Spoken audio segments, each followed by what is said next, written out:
हरिओम नमो नमः। आप सभी का इस ज्ञान गंगा काशी चैनल में हार्दिक अभिनंदन है। जैसा कि आप जानते हैं, इसमें हम बहुत सारे पाठ चला रहे हैं। अभी हम समास पढ़ा रहे हैं पीजीटी आदि के लिए उपयोगी तथा सामान्य छात्रों के लिए थोड़ा सा हम विशिष्ट अर्थ भी बताते हैं, जिससे जो छात्र इसको प्रारंभिक से बढ़िया से पढ़ लेंगे उनके लिए रामबाण है। समझिए कि कोई भी उदाहरण आएगा, कुछ आएगा, उसको समझ सकते हैं, जान सकते हैं। इसीलिए थोड़ा सा उसको समन्वय आदि करके बताता हूँ मैं। बहुत ऊपर ऊपर लेके नहीं चल रहे हैं, क्योंकि हमारा ध्यान केवल परीक्षा के लिए नहीं है कि 1 महीना में क्या हो जाए। परीक्षा है तो उसकी तैयारी करके ये नहीं, ये है कि थोड़ा सा महीना कम से कम 1 महीना समाज पढ़िए, 15 दिन समाज पढ़िए, पूरा एकदम बढ़िया से इसको पढ़ लीजिए, अच्छी तरह से जान जाइए, जिससे कोई भी उदाहरण आए, कुछ भी आए, आप उसको समझ सके, जान सके, है कि नहीं। तो एक अच्छा ज्ञान देना ही हमारा उद्देश्य है। इसीलिए हम अपने यथाशक्ति यथा सामर्थ्यम क्या कर रहे हैं, इसको शुरू किए हुए हैं। और अगर इसको आप एक बार अच्छे से पढ़ लेंगे तो हमें आशा है कि आप सफल होंगे और सब जगह काम देगा। चलते हैं, शुरू करते हैं। अभी हम तत्पुरुष समास पढ़ा रहे हैं। आज क्या चलेगा भैया, विशेष, ये आपके सामने देखिए 2 सूत्र लगे हैं, एक तो वार्तिक लिखा हुआ है। सूत्र है विशेषणम विशेष्येण बहुलम, पहला। दूसरा है उपमानानि सामान्य वचनैः। तीसरा एक तो वार्तिक है शाक पार्थिनम वर्णो वर्णेन। इस सूत्र के भाष्य में ये वार्तिक पढ़ा गया। कहाँ? वर्णो वर्णेन सूत्र है, उसी सूत्र के भाष्य में ये वार्तिक पढ़ा है। शाक पार्थिवादी नाम सिद्धे उत्तर पद लोपस्य उपसंख्यानम, ये वार्तिक उसमें पढ़ा हुआ है। इन्हीं तीनों पर आज हम चर्चा करेंगे। 2 सूत्र, एक वार्तिक। चलते हैं। पहला सूत्र है विशेषणम विशेष्येण बहुलम। सूत्र क्या है? विशेषणम विशेष्येण। इसमें देखो समानाधिकरणेन का समानाधिकरणेन का अधिकार आता है, वह भी आ जाता है, विकल्प से ही चल रहा, महाभ्यास का अधिकार चलता है तो, और समर्थ भी आ जाता है। तो क्या अर्थ होगा इसका? विशेषण यानी विशेषण प्रकृतिकम सुबंतम, है कि नहीं। विशेषण क्या है? तृतीयांत है, अब बहुलम प्रथमांत है। 3 पद का ये सूत्र है, विशेषणम विशेष्येण बहुलम, 3 पद का सूत्र है। तो विशेषण का अर्थ क्या होगा? विशेषण प्रकृतिकम सुबंतम, है कि नहीं। क्या होगा है? समानाधिकरणेन समर्थेन विशेष प्रकृतिकेन समर्थेन सुबंत, विशेष प्रकृतिकेन सुबंतेन सहवा समस्यते सचा तत्पुरुष। इस तरह से इसका अर्थ हो जाएगा। ठीक है, एक बार बोल दे रहा हूं। विशेषण प्रकृतिकम, विशेषणम है यानी विशेषण प्रकृतिकम सुबंतम। विशेष्येण मतलब समानाधिकरणेन विशेष्य प्रकृतिकेन सुबंतेन सहवा समस्यते सचा तत्पुरुषा। बाहुलकम भी कह सकते हैं, वो सहवा की जगह बाहुलकम समस्यते सचा तत्पुरुषा है, क्योंकि बहुलम पढ़ा है ना, तो बहुलम समस्यते सचा तत्पुरुषा। अभी बताएंगे कि वा यानी विकल्प में, वा का मतलब होता है विकल्प, और बहुल माने भी होता है प्रायः विकल्प ही। तो बहुल और वा में अंतर है क्या, इसी चीज को बता रहे हैं। बहुल माने जानते हैं, पढ़े आप, है यार, क्या है? क्वचित प्रवृत्ति, तो बहुत अंतर है। सामान दोनों सदृश नहीं है, तुल्य नहीं है, अभी तो क्या है, दोनों भिन्न भिन्न चीजें। इसी चीज क्या रखा, वा से काम नहीं चलता, इसीलिए क्या रखा है? बहुलम यहाँ रखा। नहीं, बहुल का मतलब भी अगर विकल्प ही होता तो क्या कह देते, वह आ ही जाता है तो उसी से काम हो जाता। बहुल रखने की जरूरत थी नहीं थी, लेकिन पानी जी ने क्या किया है? बहुलम रखा। क्यों? क्योंकि बहुलम का मतलब भिन्न है, वा का मतलब भिन्न है कि नहीं। इसीलिए वा रखने से काम चलने वाला नहीं था, वा से काम नहीं चलता, है कि विभाषा अधिकार से काम नहीं चलता, इसीलिए क्या रखा? हाँ यार, इसीलिए बहुलम रखा है कि नहीं। तो चलो, बहुल का मतलब जाने रहना। क्वचित प्रवृत्ति, क्वचित अप्रवृत्ति, क्वचित विभाषा, क्वचित अन्य देवा विधेर विधानम बहुधा समीक्षम चतुर्विधम बाहुलकम। वाह, आगे चलते हैं। ये बात तो मैंने कहीं सूत्र लगता है, कहीं नहीं लगता, कहीं नित्य ही लग जाता है, कहीं विकल्प से लगता है, ये मतलब है कि नहीं उसका। चलते हैं। अब हम थोड़ा सा अर्थ तो बता दिए, इसका थोड़ा और हमको जानना है। अभी देखिए, विशेषण शब्द आया है और विशेष, इसमें 2 नए शब्द आए हैं। बहुलम का मतलब तो बता दिया क्या होता है, विशेषण आया और विशेष आया। इसका मतलब क्या है तो थोड़ा ध्यान देना है। विशेषण होता है इतर व्यावर्तकत्वम विशेषणत्वम, जो इतर की व्यावृत्ति करे उसी का नाम है विशेषण, है कि नहीं। इतर व्यावर्तकत्वम, इतर व्यावर्तकत्वम विशेषणत्वम है। जो इतर की व्यावृत्ति करे उसी का नाम क्या है? जैसे नीलोत्पलम प्रयोग है, इसका यही प्रयोग है, उदाहरण है नीलोत्पलम, यही ना है नीलोत्पलम, यही है ना भैया, क्या है? तो बोलो यार, नीलोत्पलम है। यहाँ देखो दो शब्द है, एक नील है एक उत्पल, इसका अलौकिक विग्रह होगा नीलन च तदुत्पलम, नीलन च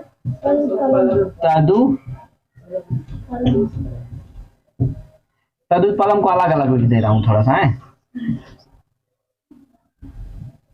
तद उत्पलम, उत्पल माने होता है कमल है, नीला जो कमल, नील कमल क्या यार? नील कमल, वाह।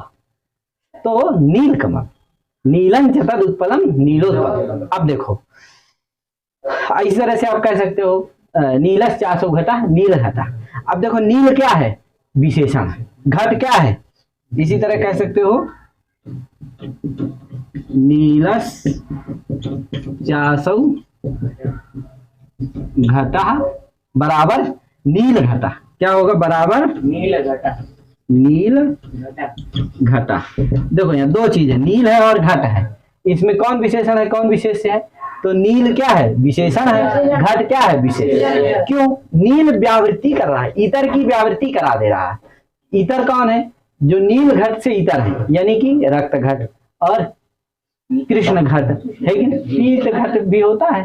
ठीक है, मान लो घट कई प्रकार का है, पीला भी है, नीला भी है, हरा भी है, रंग देना है और क्या है? घड़े को जैसा रंग दोगे वैसे वो क्या हो जाएगा? हो जाएगा। कृष्ण रंग है तो कृष्ण घट, नीला घट, नीला रंग है तो नीला घट, क्या यार? पीला रंग है उसका तो पीला घट, पीत घट, ये सब उसके हो सकते हैं।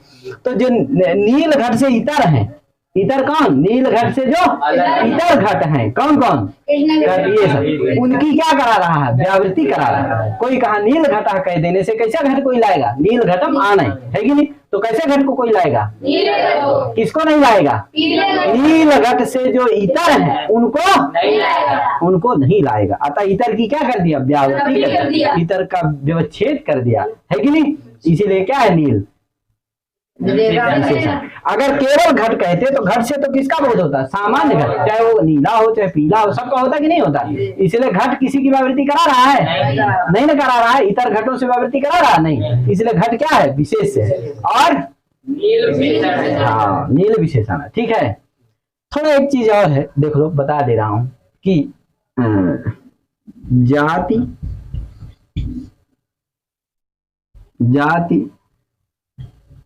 गुण क्रिया यदृच्छा शब्दानाम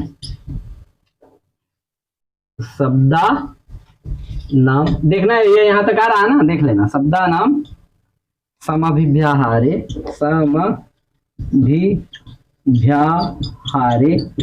जातिवाचकस्य विशेष्यत्वम्, जाति वाचक सैव विशेष्यत्वम्,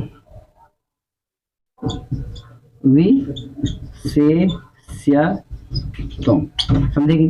देखो शब्द जो होते हैं वो चार प्रकार के होते हैं, जाति गुण क्रिया यदृच्छा शब्दाः, है कि नहीं?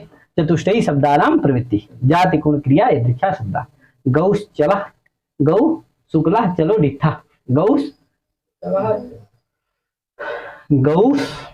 यहां लिख देता हूं, गौ शुक्लस चलो डिठा, समझेगी? गौ शुक्लस चलो डिठा या डिठा कह दो, ठीक है नहीं? ये चार शब्द हैं, देखो गौ शुक्ल और चल और डिठ, चार प्रकार के शब्द होते हैं। जाति शब्द पहला, गुण शब्द, क्रिया शब्द और यदृच्छा शब्द। यदृच्छा शब्द को कहते हैं संज्ञा शब्द। क्या कहते हैं? संज्ञा शब्द। समझे कि नहीं? तो क्या होते हैं? चार प्रकार के शब्द होते हैं, है कि नहीं? कौन कौन? जाति शब्द, गुण शब्द, क्रिया शब्द, यदृच्छा शब्द। यहाँ देखो चार है कि नहीं है? गो क्या हो गया? जाति शब्द। शुक्ल क्या हो गया? और चल क्या हो गया, दिथ क्या हो गया, यदृक्षा। दिथ क्या हो गया, सॉरी, यदृक्षा। यदृक्षा मैंने क्या है अभी बताए थे, यदृक्षा संज्ञा में भेद समझ रहा क्या? तो क्या बोल रहे हो हम, यदृक्षा बोल रहे हैं, तुम क्या बोल रहे हो, संज्ञा बोल रहे हो। यदृक्षा और संज्ञा क्या है, एक ही चीज है। तो दिथ क्या है, यदृक्षा शब्द है, यानी कि संज्ञा शब्द है। ठीक है भैया, यदृक्षा संज्ञा शब्द, जैसे किसी का नाम रख दो उमापति, वो क्या हो गया, संज्ञा शब्द हो गया। किसी का नाम रख दो धनपति, है बेचारा गरीब, लेकिन उसकी क्या हो, संज्ञा हो गई, है कि नहीं। है भिखारी, उसका नाम क्या दिया, धनपति। अब बताओ धनपति कैसे है, लेकिन उसकी संज्ञा है, माँ बाप ने रख दिया था कि ये बड़ा होकर के कमा करके क्या करेगा, धनपति बन जाएगा, लेकिन सब गड़बड़ा हो गया, विपरीत हो गया, है कि नहीं यार। तो धनपति, तो ये क्या है, सब संज्ञा शब्द, उमापति, धनपति, है कि नहीं, ये सब क्या है, संज्ञा शब्द। देवदत्त, जो भी नाम है वो सब क्या होते हैं, संज्ञा। यदृक्षा शब्द। गौ क्या है, जातिवाचक शब्द है। क्यों है भैया, क्योंकि गौ का मतलब है गोत्र जाति का वाचक है। गौ, गौ किसका वाचक है, गोत्र जाति का वाचक, गोत्र विशिष्ट जाति का वाचक। गोत्र क्या है, जाति है, अतः जातिवाचक है। शुक्ल क्या है, शुक्लत्व गुण है, अतः गुणवाचक हो गया, समझे कि नहीं। चला क्या है, चलन क्रिया का वाचक है, चलन क्या है, चलना क्रिया है, क्रियावाचक हो गया। और दिथ क्या हो गया, यदृक्षा शब्द, संज्ञा शब्द हो गया। ठीक है ना भैया, तो जान गए ना चार प्रकार के क्या होते हैं, शब्द होते हैं। ये सब जानेंगे तभी ये लगेगा सूत्र, है कि नहीं।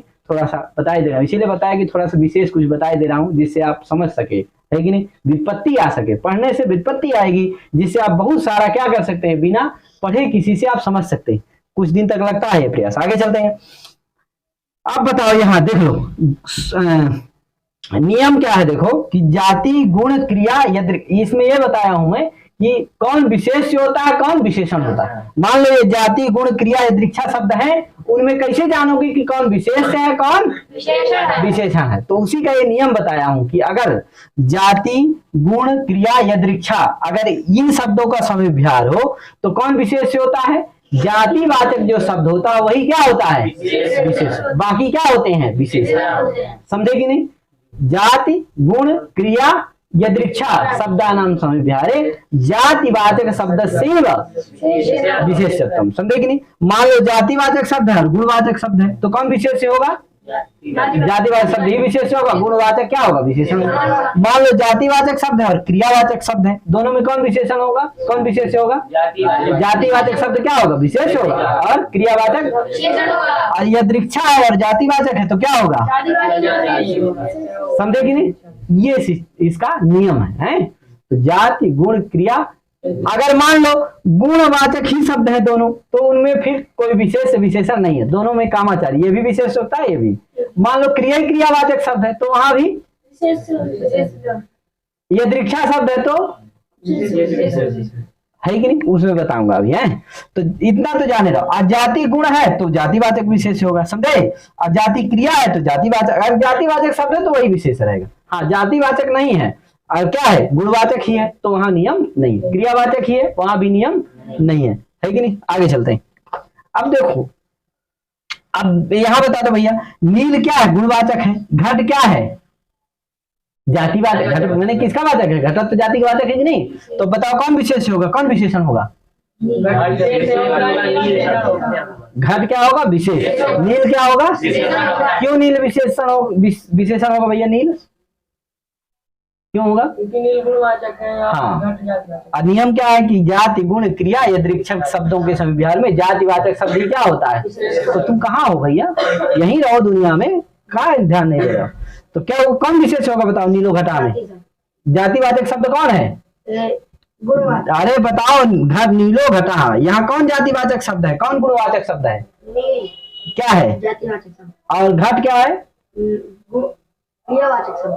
अच्छा, घटत तो पटत तो कई बार बताए हैं, तुम पहली बार सुन रहे हो। घटत तो पटत तो मठत ये सब क्या है, जातिवाचक शब्द। माने घटत तो पटत ये सब क्या है, जातियां हैं। और इनका वाचक जो शब्द है, तो जाति गुण क्रियावाचक शब्दों में कौन होता है, जातिवाचक शब्द ही क्या होता है। तो घट क्या है, घटत तो पटत तो मठत ये सब क्या है, जाति। ब्राह्मणत ये सब क्या है, मतलब जाति है। और इनका वाचक जो शब्द रहेगा वो क्या रहेगा, जातिवाचक शब्द रहेगा, है कि नहीं। घटत तो पटत तो मठत तो ब्राह्मणत तो शूद्रत तो वैश्यत ये सब क्या है, जाति, जाति है। अतर्वाचक जो शब्द रहेगा वो क्या होगा, जातिवाचक शब्द रहेगा। ठीक है ना भैया। तो घट क्या है बताओ, जातिवाचक है। नील क्या है, नील गुण का वाचक। अतः इनमें दोनों में कौन विशेष होगा, कौन विशेषण होगा? जो गुणवाचक है वो क्या होगा? विशेषण होगा। जो जातिवाचक हो विशेष होगा। तो जातिवाचक कौन है? घट है, ये क्या होगा? विशेष होगा। और नील क्या होगा? विशेषण होगा। जान गए ना। अब इसका वो लौकिक विग्रह तो लिख ही दिया हूँ, नील चतुरुत्पलम नील उत्पलम। इसका लौकिक विग्रह क्या होगा? नील सु, नील सु उत्पल सु। अब यहाँ समाज कर लो। विशेषण कौन हो गया? नील। नील विशेषण प्रकृति के सुबंध कौन हो गया? नील सु। उसका क्या होगा? विशेष कौन हुआ? उत्पल। विशेष समानाधिकरण कौन हुआ? समानाधिकरण माने एक अर्थ का वाचक है, एक अर्थ वाचकत्व समानाधिकरणत्व है कि नहीं? तो एक अर्थ का वाचक कौन हो गया? माने जो जिस अर्थ का नील वाचक है उसी अर्थ का कौन वाचक है? उत्पल भी वाचक है, क्योंकि नील माने भी होता है नीलत्व विशिष्ट उत्पल, और उत्पल मतलब भी क्या है? उत्पल। तो बताओ नील का भी अर्थ क्या हो गया? उत्पल हुआ कि नहीं हुआ? और उत्पल का भी अर्थ क्या है? उत्पल। तो बताओ एक ही अर्थ के ना वाचक है दोनों है? नील भी किसका वाचक है? उत्पल का। और उत्पल भी किसका वाचक है? तो दोनों एक अर्थ वाचक है कि नहीं है? तो समान अधिकरण है कि नहीं है? नील किसका वाचक है? नील विशिष्ट उत्पल का। किसका? नील गुण विशिष्ट उत्पल है कि नहीं? और उत्पल मतलब उत्पल। तो बताओ नील भी क्या है? उत्पल का वाचक है, और उत्पल तो उत्पल का वाचक है ही। अतः दोनों समानाधिकरण है कि नहीं है यहाँ? हाँ, तो समानाधिकरण है ना, कौन हो गया? उत्पल। तो समानाधिकरण कौन हो? उत्पल। और विशेष भी कौन है? उत्पल, क्योंकि उत्पलत्व जाति का वाचक, जातिवाचक शब्द है। और तो विशेष हो गया। अतः प्रकृति के सुबंध कौन हो गया? ये उत्पल सु, और समर्थ भी उत्पल सु है, अतः उसके साथ क्या हो जाएगा? समास हो जाएगा। बाहुल्यकात और समास परिसंज्ञा आप जानते ही है, नीलोत्पल और सु आएगा, सु को क्या हो जाएगा? अम हो जाएगा। और हाँ, अम पूर्वा से पूर्व क्या बन जाएगा? नीलोत्पलम बन जाएगा, है कि नहीं? अब क्या होगा? इसी तरह नीलस चासु घटा, नील घटा में कल नील सु घट सु, यहाँ भी समास हो जाएगा। ठीक है ना? ये तो इसका सिस्टम है। उदाहरण यही ना दिया है, हो गया कि नहीं हो गया? इसी तरह सब जगह समझ लेना है। अब यहाँ पूर्व प्रयोग किसका हो रहा है? विशेषण का है, क्योंकि विशेषण कौन? नील था, उसी का क्या हुआ है? पूर्व प्रयोग हुआ। क्यों भैया? क्योंकि यहाँ विशेषणम प्रथमांत है, जानते ही प्रथमानिष्टम समास उपसर्जनम। उपसर्जन संज्ञा किसकी होगी? जो विशेष प्रथमांत होगा। तो प्रथमांत कौन है? विशेषणम। तो विशेषण से जो बोध्य है बताए थे, उसका अर्थ तुम्हें समझ में किया हुआ है, तो देख लेना।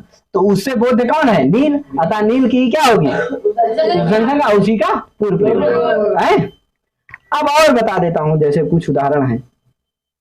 नीलम चतुत्पलम नीलोत्पलम।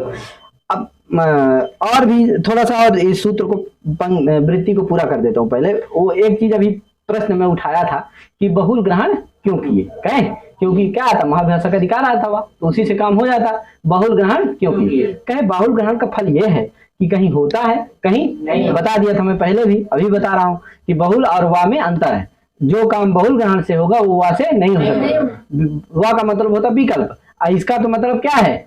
बहुल ग्रहण, कहीं नित्य होना, कहीं नहीं होना, कहीं विकल्प से होना, है कि नहीं? ये का मतलब क्या है? तो बहुल ग्रहण का मतलब हो गया। इसीलिए क्या होता है? बहुल ग्रहणात् क्वचित नित्यम, देखो लिख दिया, बहुल ग्रहण करने से क्वचित नित्यम। बहुल ग्रहण कर देने से का ये मतलब हो गया कि जिससे कहीं कहीं नित्य भी समास होता है। जैसे जय कृष्ण सर्पा, कृष्ण कृष्ण सर्पा, इसका मतलब है गेहुए रंग का सांप। कृष्ण सर्पा, कृष्ण सर्पा। इसीलिए इसका लौकिक विग्रह इसलिए नहीं होता है। लौकिक विग्रह नित्य समास, जहां नित्य समास होता है वो उसमें लौकिक विग्रह होता है नहीं, या तो अशुपद विग्रह होता है या तो लौकिक विग्रह होता ही नहीं है। केवल कौन होता है? अलौकिक। तो यहाँ इसका लौकिक विग्रह इसीलिए नहीं होगा है। क्या होगा? केवल समास होगा। तो कृष्ण सर्पा का मतलब अर्थ क्या है? गेहुए रंग का सांप। अब बताओ, इसीलिए नहीं होता इसका लौकिक विग्रह क्योंकि कृष्णश्चासौ सर्पा, कृष्ण, अगर कृष्णश्चासौ सर्पा यही लौकिक विग्रह करोगे, इस लौकिक विग्रह से अर्थ आता है कि कृष्ण सर्प। क्या आता है? कृष्ण सर्प माने काला सांप। अब विग्रह वृत्ति से क्या आ रहा है? यानी समाज से क्या आ रहा है? समास से किस अर्थ की प्रतीति होती है? तो बताओ, जिस अर्थ की प्रतीति समास से होती है उसी अर्थ की प्रतीति विग्रह से हो पा रही है? इसीलिए क्या नहीं होता इसका विग्रह नहीं होता। अब वृत्ति विग्रह हो समानार्थकत्व नियम है कि नहीं? वृत्ति और विग्रह में क्या होना चाहिए? समान अर्थ होना चाहिए, एक अर्थ होना चाहिए, है कि नहीं? जो अर्थ वृत्ति का है वही विग्रह का होना चाहिए, क्योंकि विग्रह का मतलब ही है वृत्त्यर्थावबोधकम वाक्यम। जो वृत्ति के अर्थ को बताए ऐसे वाक्य को क्या कहते हैं? तो ऐसा होने, इसीलिए इसका क्या नहीं होता? लौकिक विग्रह, केवल अलौकिक विग्रह होगा। क्या होगा? कृष्ण कृष्ण सु क्या होगा? जल्दी से बोलो यार। और सर्प सु, अब हो गया, सब जानते ही हो। क्या हो जाए? यहाँ नित्य समास होता है, अनित्य समास नहीं होता। कृष्ण सर्पा बन जाएगा। ये किसका कमाल है? बहुल ग्रहण। वह लाते तो उससे काम हो पाता नहीं होता। वह मतलब विकल्प ही होता, तो विकल्प से होता, नित्य हो पाता। हाँ, तो यही कमाल किसका है? एक और कमाल बता रहे हैं कि बहुल ग्रहण होने से कहीं नहीं भी होता है।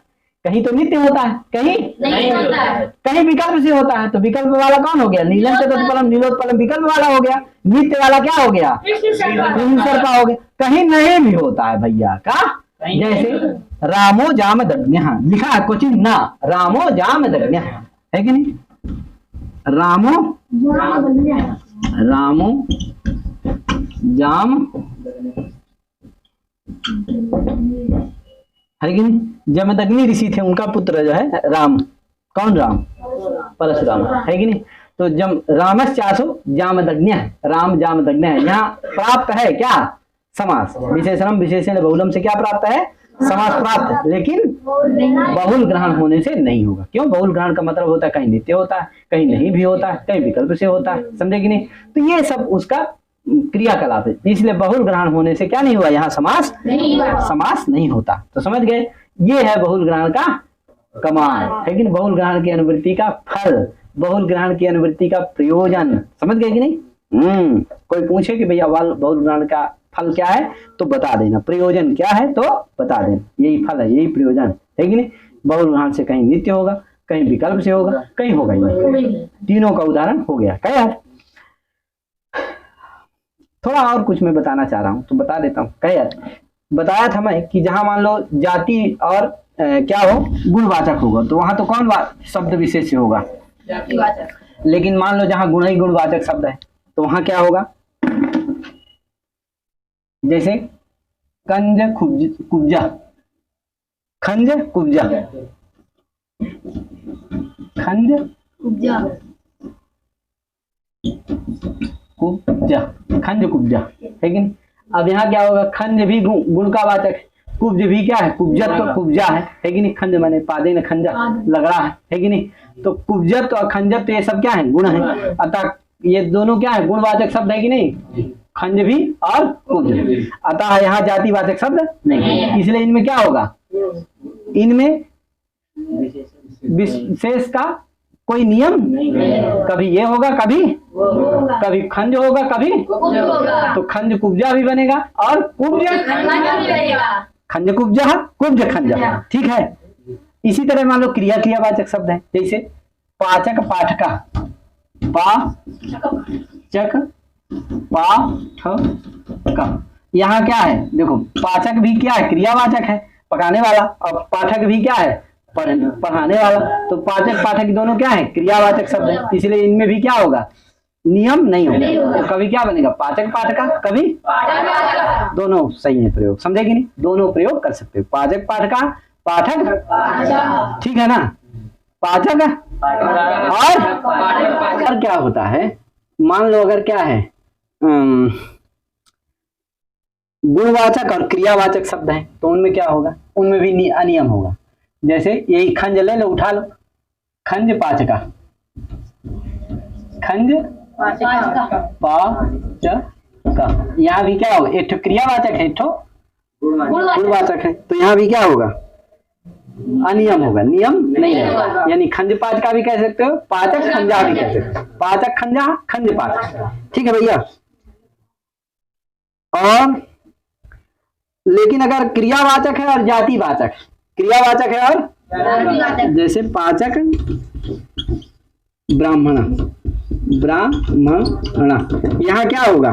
नियम रहेगा। क्यों? ब्राह्मण क्या है? जातिवाचक है और ये क्रियावाचक है, तो दोनों में कौन होगा? जातिवाचक ही विशेष रहेगा। कौन? ब्राह्मण ही विशेष रहेगा। अब पाचक क्या रहेगा? विशेषण रहेगा। ठीक है ना? तो पाचक पाठक पाठक पाचक है कि नहीं? संज्ञावाचक शब्द में प्रायः संज्ञावाचक शब्द क्या होते हैं? विशेषण ही होते हैं। क्या होते हैं? विशेषण ही होते हैं, विशेष नहीं होते। जैसे मंदराद्रि, क्या? मंदराद्रि होता है ना, मंदराद्रि, मंदराद्रि है कि नहीं? यहाँ देखो मंदरा, मंदरा पर्वत होता है ना, मंदराचल कहते हैं उसको, मंदरा चासौ अद्रि है कि नहीं? इसका विग्रह कर लेना, चासौ लगा लेना है, चासौ अद्रि, मंदरा चासौ अद्रि मंदराद्रि है कि? यहाँ देखो मंदरा क्या है? संज्ञा है। अद्रि माने तो पर्वत है कि? पर्वत। लेकिन मंदरा क्या है? संज्ञा है कि? कैलासाद्रि है कि? कैलासाद्रि, यहाँ कैलाश क्या है? संज्ञा है। मंदरा क्या है? संज्ञा है। अतः ये क्या होंगे? संज्ञावाचक शब्द क्या होते हैं? यदृच्छावाचक शब्द क्या होते हैं? विशेषण ही होते हैं। तो ये विशेषण रहेंगे, विशेषण रहेंगे तो इनका पूर्व प्रयोग ही होगा। विशेषण ही का ना पूर्व प्रयोग होता है, जिसे क्या बनता है? मंदराद्रि बनता है और कैलासाद्रि बनता है। क्या बनता है? मंदराद्रि। अयोध्या नगरी, अयोध्या नगरी नहीं, नगरी, अयोध्या चासौ नगरी चाहिए, अयोध्या नगरी है कि नहीं? तो अयोध्या क्या है? संज्ञा है नगरी की, इसलिए क्या रहेगी? वो संज्ञा विशेष पूर्व प्रयोग ही रहेगा, इसीलिए उसका पूर्व प्रयोग हो जाता है, जिसे अयोध्या नगरी, ये सब बन जाते हैं। समझे कि नहीं? अब मान लो ऐसा अगर स्वभाव आता है, ऐसा उनका क्या है? स्वभाव। सामान्य जाति विशेष जाति शब्दों संव्याहृत विशेष जाति रे विशेषणम। मान लो ऐसा कोई शब्द है जहाँ दो जातिवाचक ही शब्द हैं, एक सामान्य जातिवाचक शब्द है, एक विशेष जातिवाचक शब्द है। क्या है? जैसे मनुष्यत्व क्या हो गया? सामान्य जातिवाचक। ब्राह्मणत्व क्या हो गया? तो मनुष्य सामान्य जातिवाचक है और ब्राह्मण विशेष जातिवाचक है। मनुष्यत्व जो है वो सामान्य जाति है, ब्राह्मणत्व क्या है? विशेष जाति। तो मनुष्य और ब्राह्मण, मनुष्य और ब्राह्मण। अरे यार ब्राह्मणत्व नहीं, जातिवाचक लेना है, तो कौन हो गया? मनुष्य और ब्राह्मण। वो तो जाति पूछे तब कहना है, तो मनुष्य और ब्राह्मण। कौन सामान्य जातिवाचक है, कौन विशेष जातिवाचक है?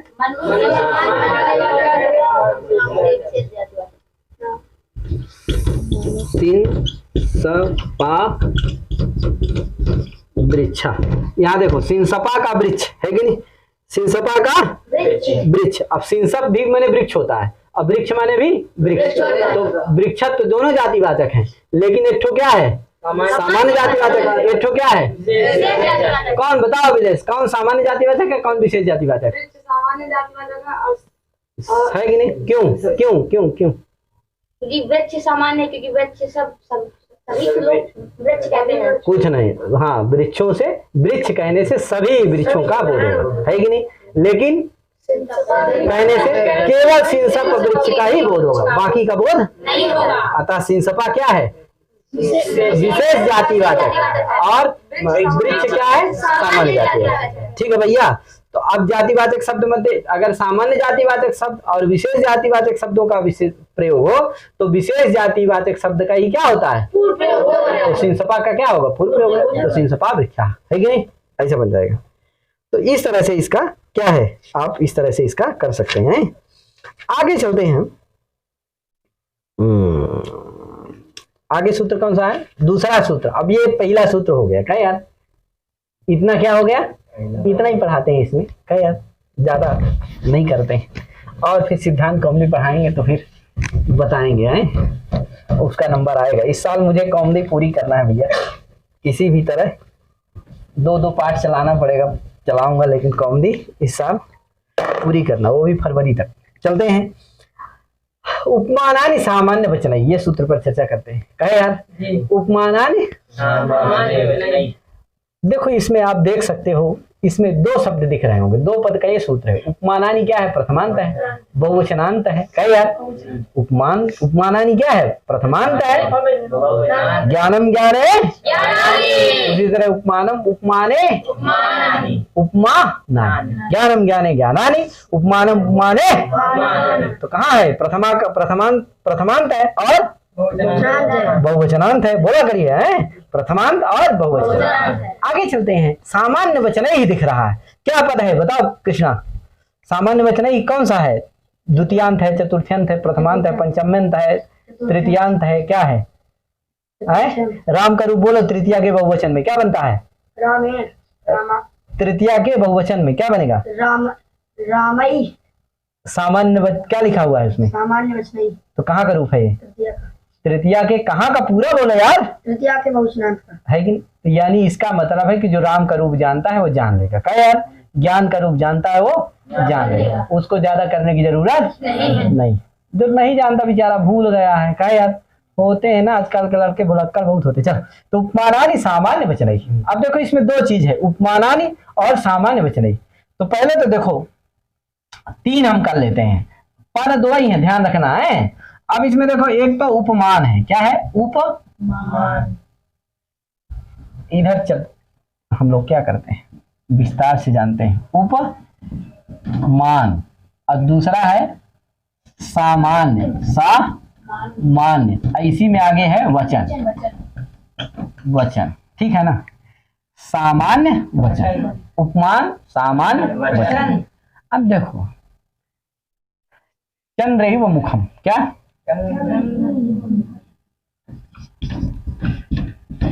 चंद्र इव मुखम, है कि नहीं? चंद्र इव माने होता है सदृश, मुख। चंद्र के सदृश मुख है कि नहीं? चंद्र के सदृश मुख। भैया चंद्रा जैसे चंदा मामा है वैसे क्या है? कहा भैया ये तो गड़बड़ कर दिया। क्या यार? इससे क्या आया? अच्छा बताओ, चंद्र मुखम कहने से क्या आया? अरे क्या इससे अर्थ प्रतीत हुआ? कोई कहा भैया हाँ पवन का मुख चंद्र के समान है यार, इसका मतलब क्या हुआ? बहुत सुंदर है। बहुत सुंदर है। क्या यार? चंद्रमा का क्या होता है? बहुत। वैसे क्या है? पवन का। लेकिन अब तो गड़बड़ हो गया। गया था क्या चंद्रयान 3 गया कि नहीं गया? और उसने क्या कर दिया? दिखाया, फोटो दिखाया। चंद्र कैसा है? गोल तो है बेटा, लेकिन वहां गड्ढा इतने बड़े बड़े हैं ना कि मत कहो। क्या 40-40 फीट, 50-50 फीट के क्या है? गड्ढा है पूरा एकदम तहसा नहसा, न पानी है न कुछ है। क्या यार? पता लगाने में लोग वैज्ञानिक जुटे हुए हैं। तो बताओ उजड़ खावड़ क्या है? वो चंद्र है कि नहीं? कह दिया कोई चंद्र के समान मुख है तो मतलब क्या हो गया? उसकी बेइज्जती कर दिया होगा कि ये प्रशंसा करना होगा। क्या यार? है का उबड़ खावड़ चंद्र जैसे क्या है? चंद्रमा कोई ठीक ठाक नहीं। वैसे पहले लोग कह देते थे, क्योंकि क्या है देखने में वो बड़ा सुंदर दिखता है, गोल है, एकदम चमक रहती है सूर्य की ऐसी उसमें, तो दूर से देखने में क्या लगता है? वो इतना अच्छा लगता है, इसीलिए वो लोग कह देते। कोई बात नहीं, उसको अन्यथा मत लेना, इस तरह से लेना है भैया। तो चंद्र ही व मुखम, चंद्र का वही मुखम का कहने का मतलब यही होता है कि चंद्र के समान मुख है, यानी चंद्र जैसे सुंदर है वैसे मुख भी क्या है? सुंदर। चंद्र एव मुखम सुंदरम, है कि नहीं? सुंदरम, है कि नहीं? आह्लाद जनकम, है कि नहीं? चंद्र को देखने से जैसे आनंद मिलता है वैसे इसके मुख को देखने से क्या मिलता है? अरे भैया वो बड़ा खबड़ा भी है, लेकिन माता देखती है तो क्या होती है? अपने लड़के को देख करके क्या होगी? तो उसका कैसो लड़का हो देख के क्या होगी?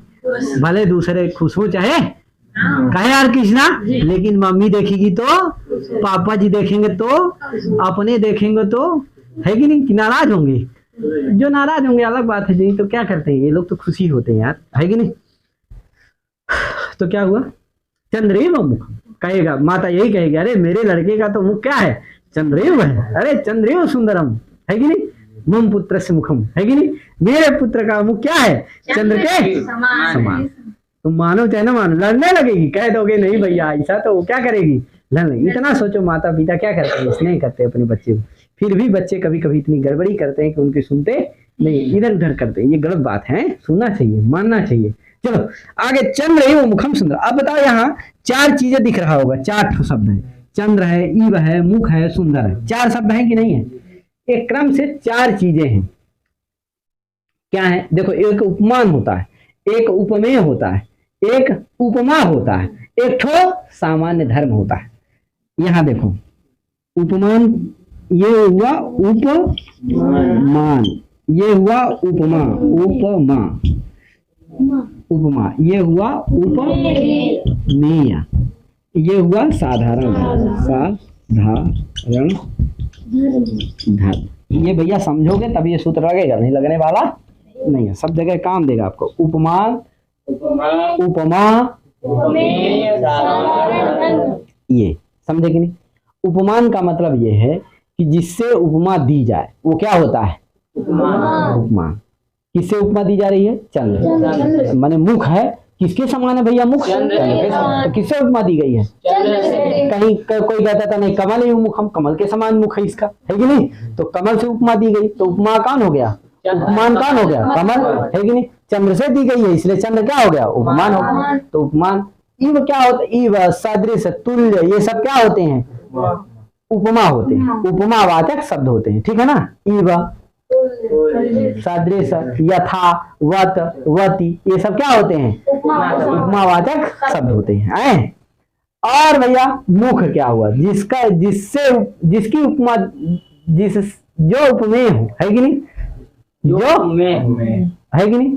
चंद्र से क्या दी गई? मुख की, मुख की चंद्र से उपमा की गई, है कि नहीं? तो उपमेय कौन हुआ? किसकी, किससे उपमेय, किससे उपमा दी गई? चंद्र से दी गई, इसलिए चंद्र क्या हो गया? उपमान हो गया। और मुख क्या हो गया? है कि नहीं? मुख क्या हो गया? उपमेय हो गया। तो इस तरह से ये क्या हो गया? उपमेय, और ये उपमा, और ये उपमान। साधारण धर्म क्या है? तो साधारण धर्म कहते हैं जो उपमान और उपमेय दोनों में रहे, उसको क्या कहते हैं? साधारण धर्म कहते हैं। साधारण धर्म मतलब जो उपमान में भी रहे, उपमेय में। मुख में तो सुंदर कहाँ कहाँ है? चंद्र भी सुंदर है, मुख भी सुंदर है, इसलिए क्या हो गया? साधारण धर्म कौन हो गया? सुंदर। कौन है वो? आकाशास्थ,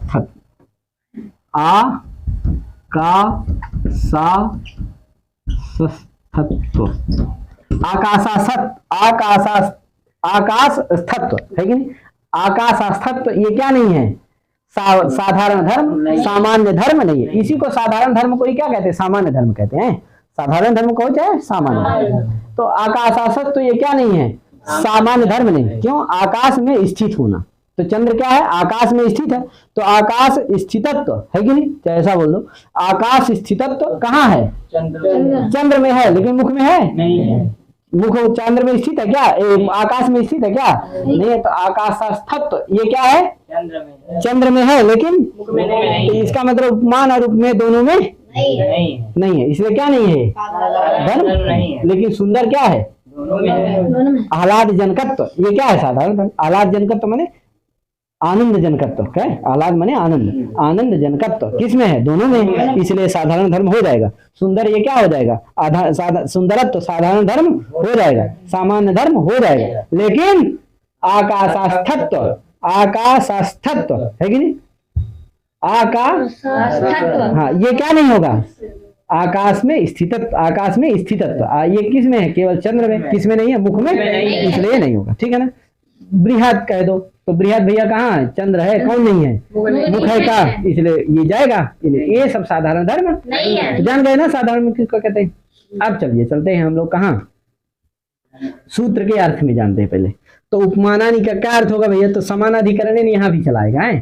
तो उपमानानि, उपमान प्रकृतिकम सुबंतम, उपमान सुबंतम समानाधिकरणैहि, सामान्य, और सामान्य वचन कह देना है। सामान्य वचन माने सामान्य धर्म को जो कहे, है कि नहीं?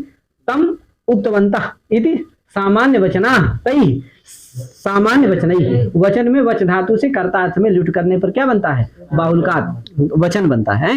तो सामान्य धर्म को जो कहे उसको क्या कहते हैं? सामान्य वचन, यानी सामान्य वाचक जो शब्द, साधारण धर्म वाचक जो शब्द, समझ गए कि नहीं? तो सामान्य वचन की जगह क्या कह दो? साधारण वाचक शब्द। क्या कहो? साधारण धर्म, सॉरी, साधारण धर्म वाचक शब्द। क्या कह दो?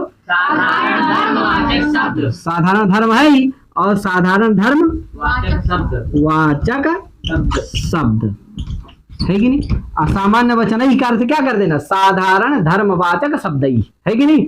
तो क्या अर्थ हो जाएगा सूत्र का, उपमा उपमा वाचक प्रकृति सुबंतम, उपमा वाचक प्रकृति सुबंतम समानाधिकरण ही साधारण धर्म वाचक शब्द प्रकृति ही समर्थ ही सुबंत ही सहवा समस्यते सचा। ठीक है, ये सूत्र क्यों बनाए, देखो इसको हम लोग घटाते हैं कहीं, देखते हैं कहां पर उदाहरण क्या है इसका, घन इव श्यामा घनश्यामा रामा। घनश्याम कौन होते हैं, राम। घन इव श्यामा क्या यार, घन इव श्यामा घनश्यामा। अब देखो यहाँ घन माने बादल, बादल के समान श्याम है कौन, राम जी है कि नहीं। अब देखो यहाँ उपमान कौन हुआ बताओ, घन जैसे वहां चंद्र था कमल था, उसी तरह घन क्या हो गया, और सामान्य का वचन कौन है, उपमेय कौन है, अच्छा बताओ। श्याम। अच्छा श्याम क्या है, श्याम। चंद्र इव मुखम सुंदरम, यहाँ फिर लिखना पड़ेगा लग रहा है, चंद्र इव मुखम सुंदरम। बताओ, चंद्र के समान सदृश मुख सुंदर है क्या यार। तो यहाँ कौन सुंदरम क्या था, और चंद्र क्या था, उपमान। इव क्या था, उपमा। मुख क्या था, उपमेय। अब बताओ यहाँ घन इव श्यामा, यहाँ कौन क्या है, घन क्या है, उपमान। उपमेय। अच्छा घन अर्थ क्या है इसका, घन के सदृश श्याम। कौन तुम बताओ, चारों यहाँ हो सकता, 3 लिखा हुआ है, एक तो नहीं लिखा है, बताओ कौन क्या हो सकता है, बुद्धि लगाओ। आए तो बुद्धि लगाना सीखो है कि नहीं, बुद्धि लगाना सीखिए। तो देखो कौन बताएगा, कोई बताओ। तो देखो अभी बताया था मैं, कौन, राम। अरे घन के समान श्याम है कौन, राम। चंद्र के समान सुंदर है, चंद्र के समान मुख क्या है, सुंदर है।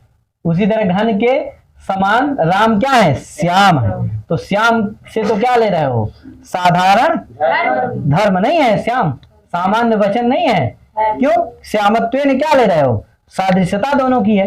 घन के सदृश है कौन, राम। क्यों, श्यामत्व, श्याम होने के कारण, जैसे घन श्याम है वैसे राम भी श्याम है कि नहीं। जैसे चंद्र सुंदर था वैसे मुख भी क्या है, सुंदर है। तो सुंदर क्या हो गया, सामान्य धर्म है कि साधारण धर्म है कि क्या हो गया, उपमेय है। वो क्या है, वो धर्म, सामान्य वचन है कौन, श्याम। समझे कि नहीं, जैसे सुंदर क्या है, सामान्य वचन, वैसे श्याम भी क्या है, उपमेय कौन है, राम। और उपमान कौन है, घन। और उपमा कौन है।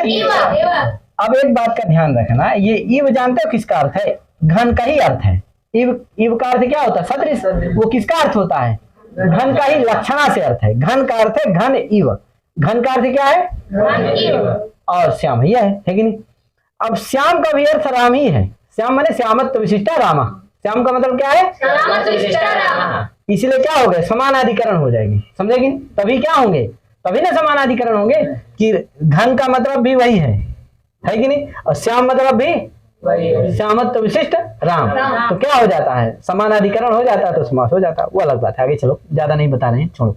तो घन एवं श्यामा। अब देखो यहाँ सामान्य रूप से लगाओ उपमानवाचक शब्द का। तो उपमानवाचक शब्द कौन हुआ, घन। उसका अब इसका वो क्या करोगे, अलौकिक अलौकिक विग्रह।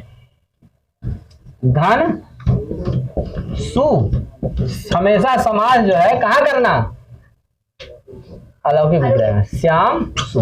अब देखो उपमावाचक कौन हो गया, घन, उपमावाचक प्रकृति की सुगंध कौन हो गया? घन। और सामान्य वचन कौन हो गया? श्याम। सामान्य वचन प्रकृति की समर्थ सुबंध, समानाधिकरण सामान्य वचन प्रकृति की समर्थ सुबंध कौन हो गया? श्याम। उसके साथ क्या हो जाएगा? समास हो जाएगा। पूर्व प्रयोग किसका होगा? तो उपमानानि प्रथमांत है, अतः उसी का क्या होगा? पूर्व प्रयोग। तो उपमावाचक कौन है? घन है, इसलिए उसी का ही पूर्व प्रयोग होगा। इसीलिए सूत्र ही है, पूर्व प्रयोग करने के लिए ही है, नहीं तो समास तो किसे हो जाता? विशेषणम विशेषण। लेकिन अगर विशेषणम विशेषण बहुलम से समास करते तो क्या होता? श्याम का पूर्व प्रयोग होना, क्योंकि विशेषण कौन था? श्याम। उसका क्या होने लगता? पूर्व प्रयोग। इसीलिए सूत्र बनाया गया जिससे किसका पूर्व प्रयोग हो? उपमान का। उपमान मतलब कौन है? घन, इसलिए उसी का पूर्व प्रयोग, इसीलिए सूत्र है। और ध्यान देना, इतना जरूर ध्यान देना, घन का अर्थ ही क्या है? इव है। घन का मतलब है घन सदृश। घन कौन? राम। घन के सदृश कौन है? राम। इसलिए घन भी किसका वाचक है? घन सदृश राम का। श्याम मतलब भी है, ये है श्यामत्व विशिष्ट राम, इसलिए समानाधिकरण हो गए दोनों की? नहीं हो गए, इसीलिए क्या हो जाता? समास हो जाता। नहीं तो समानाधिकरण है वो मिलेगा नहीं तो समास हो पाएगा? इसीलिए, क्योंकि घन का अर्थ क्या हो गया? लक्षण या घन सदृश, यानी घन सदृश कौन? राम। श्याम का मतलब भी क्या है? राम। तो दोनों क्या हो गए? समानाधिकरण हो गए, इसीलिए क्या हो जाता? समास। समझ गए ना? हाँ, तो ये सूत्र घन इव श्यामा घन श्याम, समझे कि नहीं? हो गया ना? ये यही दिया उदाहरण, और कुछ दिया हो? उपमानानि सामान्य वचन, लाओ जल्दी पढ़ा दूंगी। अब भारती क्या है देखो, कौन है? शाक पार्थिवादी नाम सिद्ध है, उत्तर पद लोप से, यानी शाक पार्थिवादी गण में जो पठित शब्द हैं उनकी सिद्धि करने के लिए क्या होता है? उत्तर पद का लोप होता है। उत्तर पद लोप शिव सिंह, उत्तर पद लोप कहना चाहिए, है कि नहीं? उत्तर पद का क्या हो जाता है? लोप। जैसे देखिए उदाहरण हम लोग देखते हैं, शाक प्रिया पार्थिवा, क्या? अब देखो पहले शाक प्रिया में क्या करना है ना? समास करना है। क्या करना? शाक प्रिया, शाक प्रिय, शाक प्रिया पार्थिव, यही ना? क्या है? शाक प्रिया पार्थिव। अब देखो शाक प्रिया में क्या करना? पहले बहुरी समास कर लेना है। शाक प्रिया यस शाक प्रिया, क्या हो गया? बहुरी समास हो गया। अब बहुरी समास होने के कारण उत्तर पद कौन हो गया? प्रिय। अब फिर शाक प्रिय का क्या करना? पार्थिव के साथ समास करना। शाक प्रिय चासो पार्थिवा, शाक पार्थिवा, है कि नहीं? शाक प्रिय है कौन? पार्थिव, है कि नहीं? पार्थिव माने राजा, क्या है? शाक माने सब्जी, उसके क्या है? प्रिय, है कि नहीं? तो शाक प्रिया पार्थिव। अब देखो उत्तर पद कौन हो गया? प्रिय। बहुरी समास किए थे तो उत्तर पद कौन हो गया? प्रिय। उसका क्या हो जाएगा? लोप हो जाएगा। तो क्या बन जाएगा? शाक पार्थिवा। ठीक भैया, समझ गए कि नहीं? पहले क्या करना? शाका प्रिया यस शाक प्रिया बहुरी समास, फिर शाक प्रिय का क्या कर लेना? पार्थिव के साथ कर्मधार है। शाक प्रिय चासो पार्थिवा, शाक पार्थिव। अब यहाँ उत्तर पद का क्या हो जाएगा? लोप हो जाएगा। क्या बन जाएगा? आगे देव पूजको ब्राह्मण, देव ब्राह्मण, इस तरह कर लेना। देवस पूजका, देव पूजका, और फिर देव पूजका चासो ब्राह्मण, देव ब्राह्मण। पहले षष्ठी करना है यहाँ है। देवस पूजका, देव का जो पूजक हो, पुजारी, है कि नहीं? और फिर देव पूजका चासो ब्राह्मण, देव ब्राह्मण, या पूजक का क्या हो जाएगा? देव पूजक को ब्राह्मण। तो यहाँ देवस्य पूजका, देव पूजका, और देव पूजका चासो ब्राह्मण, देव ब्राह्मण। यहाँ क्या हो जाएगा? पूजक का लोप हो जाएगा। आगे हो गया, इतना हो गया। आगे क्या आएगा? नहीं आएगा। क्या आएगा? नहीं सूत्र है, नहीं समास चलेगा। तो आज इतना करके अपनी बारी विराम देते हैं। सभी को हरि ओम, नमो नमः, जय श्री राम, राधे राधे।